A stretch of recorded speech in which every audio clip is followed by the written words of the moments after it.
On today's show, is the Mavericks reloaded roster and all their offseason moves enough to get them back to the NBA playoffs? Can they get back to the defensive identity that they had a couple seasons ago as a top 10 defense? And is this next season a make or break year for Luka Doncic's future in Dallas? It's all coming up right here at Locked On NBA.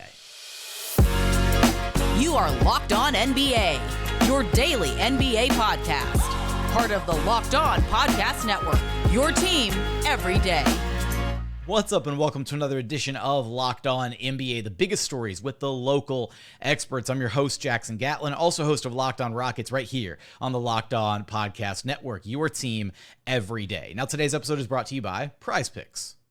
Now, what is Prize Picks? It's daily fantasy sports, but how does it work? Basically, you pick 2 to 6 players, and if they score more or less than their Prize Picks projection, you can win up to 25 times back on your money on any entry that you submit. There's no competing against other people. It's just you versus the projections that Prize Picks makes available. And Prize Picks offers projections on any sport that you watch. That's NBA, NFL, MLB, NHL, PGA. The list goes on. Entries can be made in 60 seconds or less. It's that simple. They're safe. They offer fast withdrawals, currently operational in over 30 states and Canada.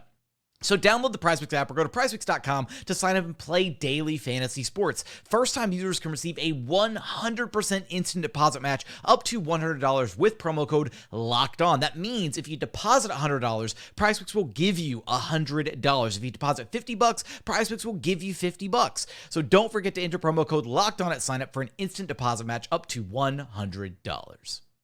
Joining us now is the host of Locked On Mavericks, Nick Angstadt. You can track down wherever you listen to your podcast and on YouTube. Just search Locked On Mavericks. And Nick, the Mavs were pretty busy this offseason, revamping the roster, reshaping things. A lot of names coming and going from Dallas. So let's start with what to you was the most important move that the Mavericks have made so far this offseason?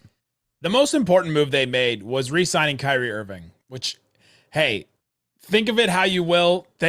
Have your opinions. I'm sure you do. If you're listening to this right now, you have your opinion on Kyrie Irving. For the Mavericks themselves, though, if they did not retain him and bring him back, then what are we talking about? Then all of a sudden, all the good things we're going to talk about here a little bit later about the Mavericks offseason would have not looked as good, right? Because then all of a sudden you're talking about, well, we bring in Grant Williams, but now he's your second best player. And that's just a really big problem. So bringing back Kyrie Irving was the number one. It was the most important thing. It was the thing going into the offseason that Nico Harrison had to get done. And for him to get it done with, the 3-year deal, the third year is a player option, which, Kyrie negotiated that from a team option into a player option, and that was what all the, I'm going to recruit LeBron here, and I may have a meeting with the Suns, and I may have a meeting with these teams, and all those meetings are shams, and it was only about leverage and trying to leverage them to change that from a team option to a player option. They did do that, and so now the deal doesn't look as good overall, but I think it still was a fair deal for Kyrie Irving to come back to the Mavericks, and that was the number one thing they needed to do. One of the other things that stands out about so many of the additions that they did make this offseason, right? Bringing in guys like, getting Rashawn Holmes brought in, bringing back Dwight Powell is another big one, but adding Grant Williams, Dante Exum on a 1-year deal could potentially, have an impact on this roster. It seems to me that the Mavericks might be trying to, and there was also the reported, right? They wanted to try and bring in Matisse Thybulle. That ultimately didn't pan out, but it seems like they're trying to maybe get back to some of the defensive roots that they had a couple seasons ago when they made it to the Western Conference Finals, and they were actually 7th in defense, whereas this past year they fell off a cliff and went down to 25th in defensive rating. Now, a big part of that was also missing Maxi Kleber for a chunk of the season, so hopefully that, he's healthy going forward. But does it seem to you like we can expect the Mavericks to get back to more of a defensive identity this next year?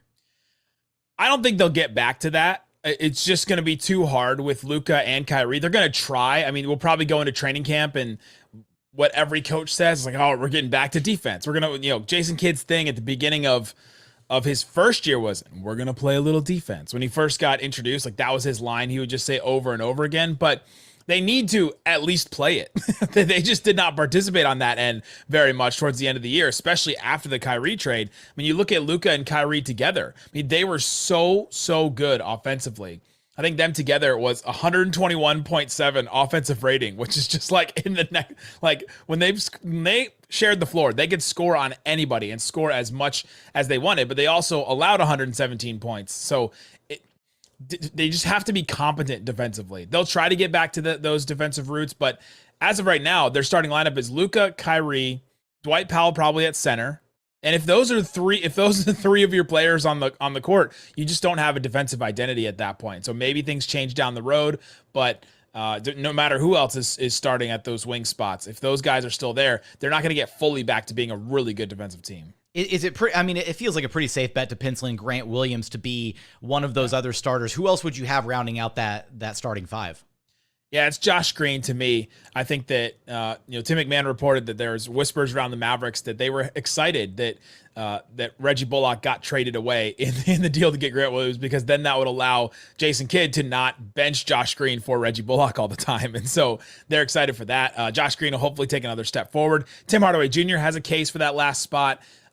Maybe they'll go Maxi Kleba and go a little bit bigger at that spot. I don't see them going with Seth Curry or Jaden Hardy. Olivier-Maxence Prosper, Omax, he could have a shot at that spot. I don't think right away, but definitely through this season, that's been kind of the talk that we've been having on Locked On Mavs is, can he finagle his way into that starting lineup or earn minutes? Because I think he's going to force Jason Kidd's hand really early. I'm glad you brought up Omax, because they brought in Omax and Derrick Lively. I mean, what should the expectations be for those two kind of coming into this team as rookies and just for their first year in the NBA? Are they supposed to be immediate impact guys, or guys that will have at least a small role right out of the gate? Nico Harrison on draft night said, I don't expect these guys to play in the G League. And now I'm kind of wondering if they're going to or not. I still believe him, but they should have impacts. Those two types of players they don't have on the roster. Derrick Lively, legit 7-footer, 7'7" wingspan, elite rim protector. They don't have that in Dwight Powell or Rashawn Holmes or JaVale McGee, who's not part of their plans anymore. Olivier-Maxence Prosper, they 6'9" wing, super long wingspan that can defend. They can also drive and can do some stuff off the dribble. Like the spiritual successor to DFS. They don't have that. Well, even he's a little bit ahead of where Dorian was when he first got brought into the Mavericks, and so they just don't have those types of players, and that's why I think that they're going to force Jason Kidd's hand early, because they're just going to need these types of guys. I went through the starting lineup earlier, and you're just not going to have a defensive identity if those are your start. If it's Luka, Kyrie, Josh Green, Grant Williams, and Dwight Powell, that's hard to try and put together a competent defense in today's NBA. But if you put Omax and Derrick Lively in there, if they earn some minutes, if they find their way into the starting lineup, then I can start to see it. If it's Derrick Lively, Grant Williams, Omax, Luka, and Kyrie, then all of a sudden you can start putting that together. The other guy we got a decent look at from Mavs Summer League, Jaden Hardy. To you, what does he need to do to have or to take a significant leap here in year two with the Mavericks? He's got to just continue what he did towards the end of last year, and it's just be fearless. I mean, if he can just be fearless next to Luka and Kyrie, there were times last year where the ship was sinking. The Titanic had already hit the iceberg. It was going down. And there were guys on the Mavericks that were scared to take shots with Luka and Kyrie on the court. And Jaden Hardy was not one of those. He was a rookie. He came in and he was like, I'm going to take a shot no matter what. Mavs social media walked through the Summer League team and asked, which cartoon character do you describe yourself as? And he looked right at the camera and he goes, I'm the Joker because I'm a killer. And he just walked by. And it just for a normal, super happy guy that is always smiling all the time, for him to just hit with that. And then later there was a video of him. They did a round table, sort of like a boardroom barbershop thing, like the shop thing that LeBron does. But they just did it with the Mavs young players at Summer League.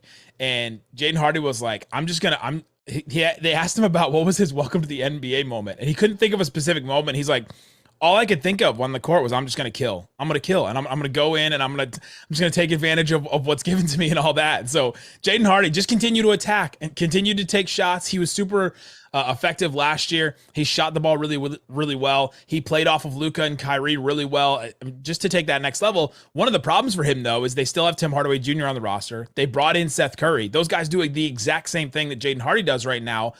A little bit different. Jaden Hardy obviously is a better athlete than those guys, but that's sort of standing in his way right now for a lot of minutes.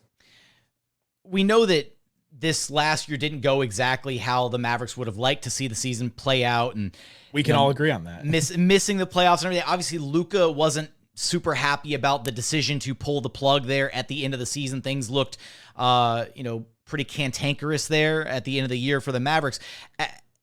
Is this next season, should it be viewed as a make or break year for Luka and like his future with this Mavericks organization?